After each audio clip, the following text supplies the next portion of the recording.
देश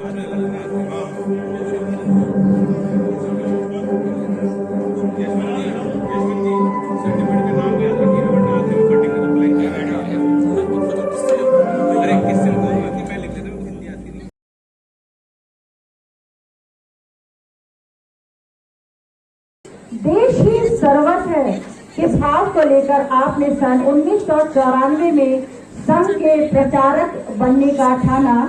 आपने उत्तराखंड में नगर प्रचारक, महानगर प्रचारक व विभाग प्रचारक आदि दायित्वों का निर्वहन करते हुए 2008 में उत्तराखंड के आप प्रांत प्रचारक बने। वहीं पर आपने हरेला की एक व्यापक योजना बनाई, जिसमें धीरे धीरे करके आप विश्व हरेला महोत्सव का उसने रूप लिया। लाखों लोग इस विषय से अनुप्राणित होकर संपूर्ण प्रकृति को संरक्षित और संवर्धित करने लगे। मेरा ग्राम मेरा तीर, थिंक उत्तराखंड जैसी समाजव्यापी योजनाओं के साथ आपने 2015 में बर्ज प्रांत के प्रांत प्रचारक बने। आपके स्वागत के लिए मैं आमंत्रित करती हूँ भाई श्रीमान राजीव जी को। भाई श्रीमान राजीव जी कृपया अग्रिम पंक्ति में आकर के आज के कार्यक्रम के मुख्य वक्ता जी का स्वागत करें। सफर यही खत्म नहीं होता है। आपने ATI administration training institute Nainital में अनेक विषयों पर मार्गदर्शन दिया। वर्तमान में आप राष्ट्रीय स्वयंसेवक संघ ब्रज प्रांत के प्रांत प्रचारक रहे हैं। आपका हृदय से स्वागत, वंदन, अभिनंदन है। ब्रज प्रांत के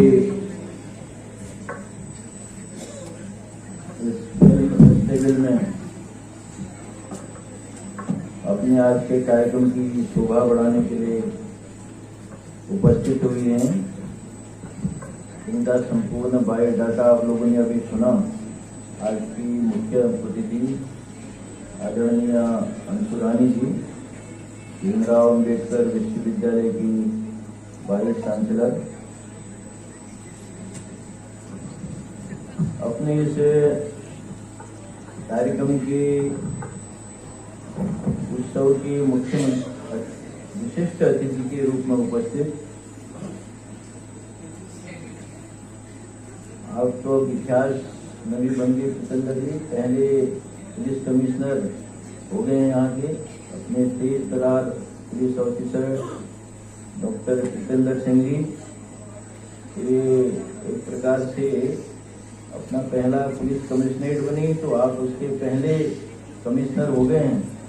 तो यानी नए साल में आपकी शुरुआत हुई। आपका बहुत बहुत अभिनंदन आगरा में इस रूप में। अपने विशिष्ट अतिथि अपने भास्कर शर्मा जी,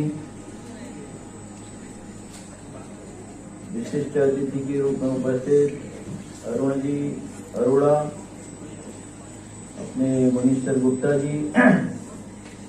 मैं समझ रहा हूँ शायद देश भर के अंदर ब्रज प्रांत में तो हो ही रहा है शुरुआत, लेकिन देश भर में भी अपने ब्रज प्रांत में पहली बार ऐसे छोटे फिल्मों का आयोजन के काम में लगी है हमारे दोनों प्रचार प्रमुखों की जोड़ी, आदरणीय केशव जी, श्री कीर्ति जी, हमारे सतीश जी भाई साहब भी यहाँ हैं, सेवा भारती के राष्ट्रीय मंत्री हैं, हमारे अन्य प्रांतीय अधिकारी प्रमोद जी हैं, दिलीप जी हैं, हमारे विभाग संचालक जी ये हैं। सबको हंसने वाले कई प्रकार की फिल्में जैसा काम तो हरिशंकर जी आपका भी रहता है। हमको मुस्कुराना भी तो एक फिल्म का काम ही है? मुस्कुराने से आदमी के जीवन के अंदर पॉजिटिव भाव निर्माण होता है, तो सकारात्मक शक्तियां उत्पन्न होती हैं, तो आदमी में ऊर्जा बढ़ जाती है, तो काम में लग जाता है। ऐसे अपने हरिशंकर जी भी यहाँ उपस्थित हैं और इस सभागार में बैठे हुए सभी उपस्थित अनेकों का यहाँ पर बातचीत भी अभी वर्णन भी किया, कैसे वो तमाम प्रकार की फिल्में बना करके समाज का मार्गदर्शन कर रही हैं। ऐसे उपस्थित सभी भाई और बहनों, अपने पत्रकार मित्रों, हम अगर फिल्म का जब विचार करते हैं तो फिल्म के बारे में सोचते हैं तो एक बात ध्यान में आती है कि फिल्म उसी को कहते हैं जब 4-5 चीजों का हम संयोजन कर डालते हैं। व्यक्ति की चित्र भित्ति है, अभी यहाँ पर एकल गीत हुआ, गीत है, और उसके साथ साथ समाज के अंदर कुछ अच्छे परिदृश्य हैं। जब ये तीनों चारों चीजों का सम्मिश्रण हो जाता है तो मिलकर एक फिल्म निर्माण हो जाती है। अब प्राचीन काल में आप देखते हैं, अब फिल्म के अंदर तमाम प्रकार के वाद्य यंत्र है, बांसुरी है, और उसके साथ साथ कलाकार की कलाकृति है, ये सब चीजें प्रदर्शित होती हैं। अब लेकिन ये जब सब चीजें बनाई गई तो बनाते समय इन्हीं बातों को ध्यान रखा गया है कि भाई फिल्म से अपने को मिले। हम सब ने अभी नीचे हॉल में देखा होगा कि वहां पर दादा साहब फिल्म में पुरस्कार जिन जिन कलाकारों को मिला है, तो 1913 में सबसे पहले उन्होंने ही एक प्रकार से हिंदी सिनेमा के रूप में पहली फिल्म आई, वो भी बहुत अच्छे व्यक्ति के नाम से आई, महाराजा हरिश्चंद्र जी के नाम से वो आई। अब ये जो दादा साहब थे ये पढ़ने लिखने में बड़े होशियार नहीं थे, पढ़ाई में इनका मन नहीं लगता था। इस प्रकार के व्यक्ति ये थे, बड़े नटखट स्वभाव के थे। इन्होंने जब कुछ विदेशी फिल्में देखी तो इनके मन में भी एक विचार उत्पन्न हो गया कि भाई अपने भारत के अंदर भी हिंदी सिनेमा की एक शुरुआत शुरू की जाए। तो ये बाद में मुंबई आए और मुंबई आने के बाद इन्होंने फिल्म की शुरुआत की, और वो शुरुआत भी एक अच्छे महापुरुष के नाम से हुई, महाराजा हरिश्चंद्र जी के नाम से। और बाद में तो आप सबको पता है, वैसे तो 1888 में विश्व के परिदृश्य में पहली फिल्म बनी फ्रांस के अंदर। बाद में चलकर के अंदर 1950 का दशक आते आते फिल्मों का जो स्वरूप था वो स्वरूप बहुत अच्छा था। उसमें कहीं न कहीं समाज का मार्गदर्शन यह होता था, समाज को एक नई दिशा देने का काम, समाज को कुछ जो वर्तमान तत्काल की समस्याएं हैं उनके समाधान का काम ये रहता था। और यही भारतीय संस्कृति की भी विशेषता यही थी कि हम सब जानते काशी के बारे में, अपने काशी के ओंकारनाथ ठाकुर हुए, वो बांसुरी के रूप में बहुत ही मर्मज्ञ थे। तो इटली के जो मुरासुली मारन थे उनको नींद ही नहीं आती थी। वो वहां के इतने बड़ा व्यक्ति, उन्होंने दुनिया भर से अपना इलाज किया, लेकिन वो निद्रा रोग उनको इतना जबरदस्त हो गया, हर गोली हर टैबलेट ले चुके, हर प्रकार का इलाज कर चुके, लेकिन उनको नींद नहीं आती, निद्रा रोग के भयानक शिकार हो गए। तो ये ओंकारनाथ ठाकुर भी इटली घूमने गए हुए थे काशी से। अब काशी से जब गए तो पूरे इटली के अंदर इन बातों की चर्चा हो रही थी, और चर्चा होते होते बाद में इन तक भी समाचार पहुंच गया। इन्होंने सोचा भाई ये तो लोग कह रहे हैं कि निद्रा के शिकार हैं, तो इसलिए चलो हम भी चलते हैं। ये भी पहुंच गए वहां। इन्होंने कहा आपका इलाज तो सब कर ही रहे हैं, लेकिन आप जो है मुझे भी कुछ समय दीजिए। तो लोगों ने कहा कि बांसुरी बजाने वाला आदमी, और वो कहता है कि मैं निद्रा रोग के बारे में मुझे भी कुछ समय दीजिए, मैं इसका समाधान करूंगा। लोगों को बड़ा मजाक लगा। अब जब ये मजाक लगने लगा, लेकिन स्थिति क्या हुई, वहां पर जितने डॉक्टर थे उनको हटाया गया, और ओंकारनाथ ठाकुर ने अपनी बांसुरी बजानी शुरू की। और जब बांसुरी बजानी शुरू की, आपको आश्चर्य होगा उन्होंने कौन सा राग बजाया, और उस राग को सुनते सुनते कई वर्षों से अनिद्रा का शिकार मुरासुली वहां पर खर्राटे लेने लगे। 20 मिनट के अंदर इतने भयानक खर्राटे आ गए, ये वहां से उठकर चले गए। तब लोगों को ध्यान में आया इस फिल्म के अंदर बांसुरी का भी कार्य जो है इसको उसमें संयुक्त करना चाहिए। इसलिए आज आप देखिए, चाहे वो कथावाचों का संगीत हो, गायन का संगीत हो, आजकल तो बंसी के रूप में बांसुरी की इतने प्रकार आ गए हैं, अपने संघ में तो सामान्य रूप में होता ही है, तो इतने प्रकार से वो बजाई जाने लगी। हर जगह जो पहले ग्वाल बालों की बांसुरी थी, वो बांसुरी देश के हर संगीत के मुख पर छा गई। यानी कहने का भावार्थ तात्पर्य यही है, अपने भारतीय संगीत के अंदर किस प्रकार का इन फिल्मों के माध्यम से समाज के स्वास्थ्य का भी रक्षण था और संस्कृति का रक्षण भी था। लेकिन आप 50 के बाद आते आते आप देखिए, कुछ प्रेम प्रसंग आधारित फिल्में बनने लगी। अब जब ये बनने लगी, अब सब जानते हैं, सब हर काल परिस्थिति के अंदर धीरे धीरे करके एक प्रभाव शुरू होता है। बाद में उसमें तमाम प्रकार के अन्य लोग भी घुस गए, कुछ दुबई के लोग, कुछ वहां के बदमाश। तो आप अनुभव करेंगे, एक 20-25 वर्षों का दशक, मार धाड़ वाला दशक शुरू हुआ। कुछ बदमाशों की उसमें घुसपैठ हुई, तो लड़ाई झगड़े वाली पिक्चरें बनी। और अभी आप फिर से 90-95 के बाद देखेंगे तो उसके अंदर फिर प्रेम प्रसंगों को आधार रख करके ऐसी फिल्मों का निर्माण होने लग गया। अब आजकल 3 घंटे 3.5 घंटे की फिल्में बनती थी, धीरे धीरे करके अपनी ये महाराजा हरिश्चंद्र वाली फिल्में भी थी, तो जो पहली बार जब बनी ये 40 मिनट में बनकर तैयार होकर आई थी। और आज धीरे धीरे करके इस देश के समाज के अंदर कुछ अच्छी फिल्मों की जरूरत लोगों को महसूस होने लगी, जो समाज में परिवर्तन कर सके। और इन छोटी फिल्मों का, गानों का परिणाम कैसा होता है? अपने उत्तराखंड में एक पौड़ी जिला है, वहां पर एक बहुत बड़े संगीतकार हुए हैं, बहुत अच्छा वहां के लोकल गाने गाते हैं। तो वो नेगी करके बहुत बड़े संगीतकार हैं।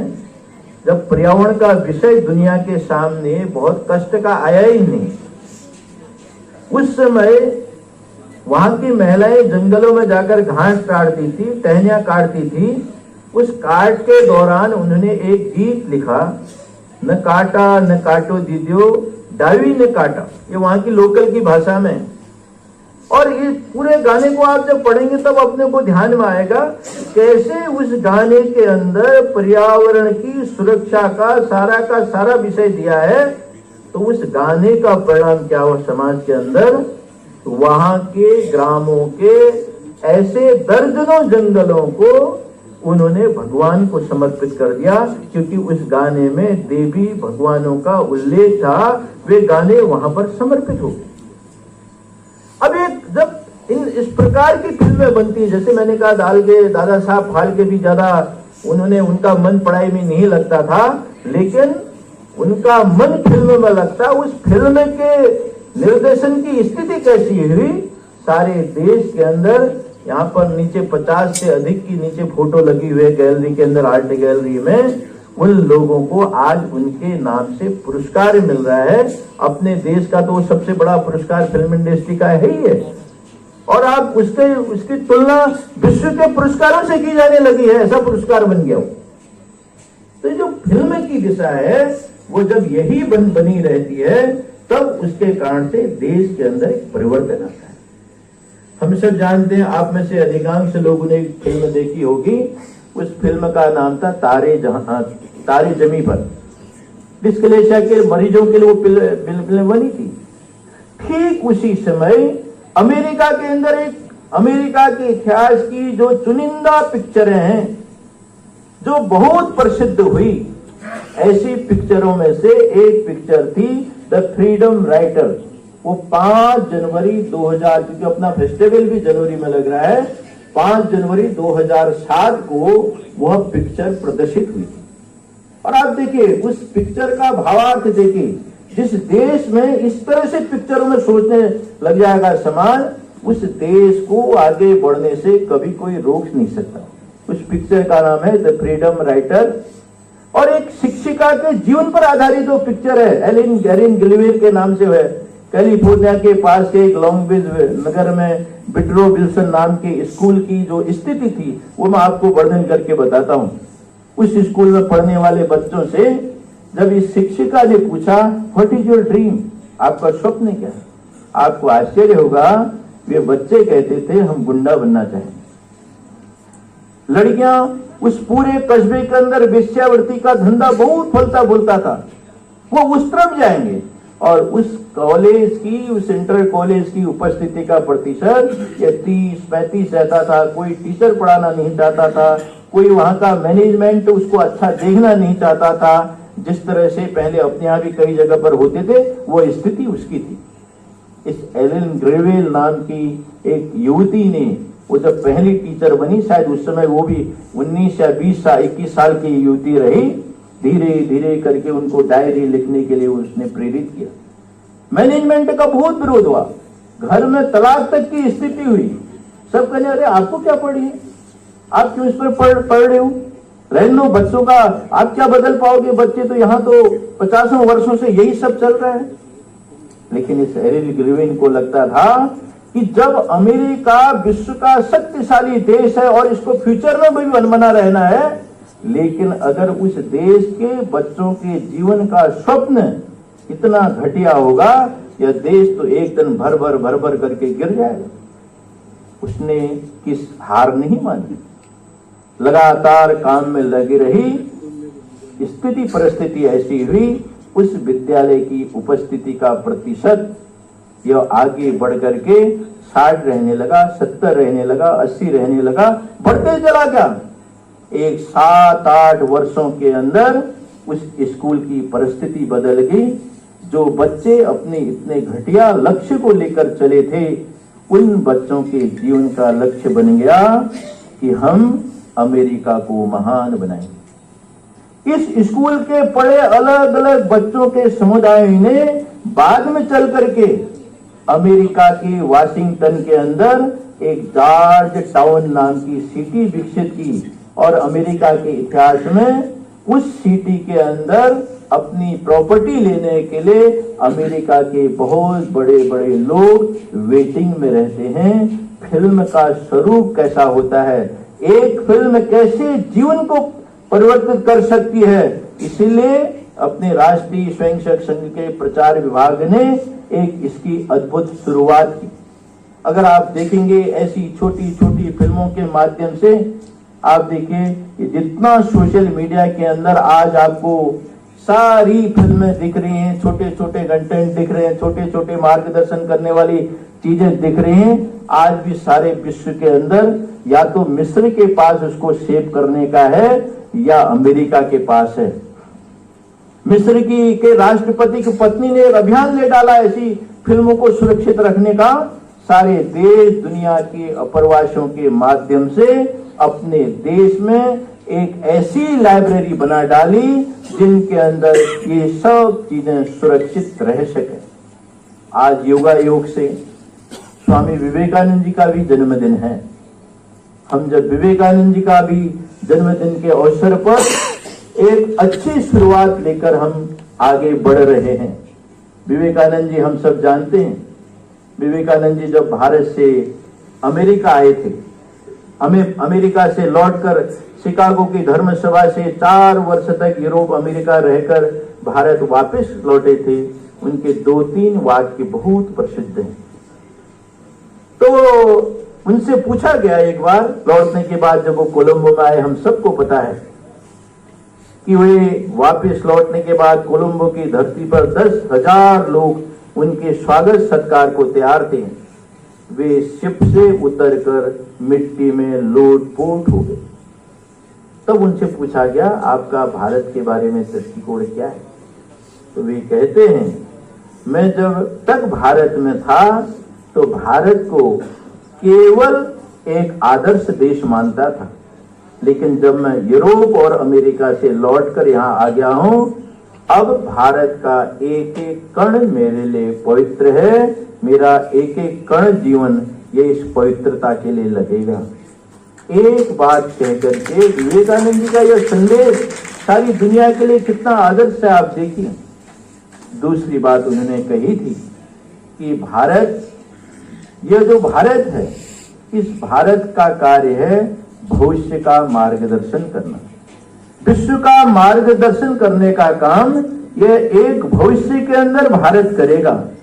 तो उसके लिए हम सबको पता है, तो उनको जब वो अमेरिका शिकागो जाने से पहले उन्होंने अल्मोड़ा के सबसे बड़े मैग्नेटिक क्षेत्र से शक्ति अर्जित की थी, और उसके बाद वो कन्याकुमारी के शिला पर बैठकर ध्यान किए थे। उस शिला पर उनको भारत की 3 चीजों का दर्शन हुआ था, भारत के भूत का, भविष्य का और वर्तमान का। तो भविष्य के दर्शन में उन्होंने कहा था, वर्तमान भूत का तो हम सबको पता है। तो वे कहते हैं, कौन कहता है भारत उठ नहीं रहा है? मैं देख रहा हूं भारत की देवी पुनः जिस प्रकार से पूर्व की भांति सिंहासन में विद्यमान होकर ये दुनिया का मार्गदर्शन कर रही है थी, ठीक उससे भी और अधिक ज्वाजल्यमान होकर के भारत पुनः विश्व का मार्गदर्शन करने वाला है। जो आंखों के अंधे हैं वे देख नहीं सकते, जो कानों के बहरे हैं वे सुन नहीं सकते। भारत माता उठ रही है पुनः विश्व का मार्गदर्शन करने के लिए।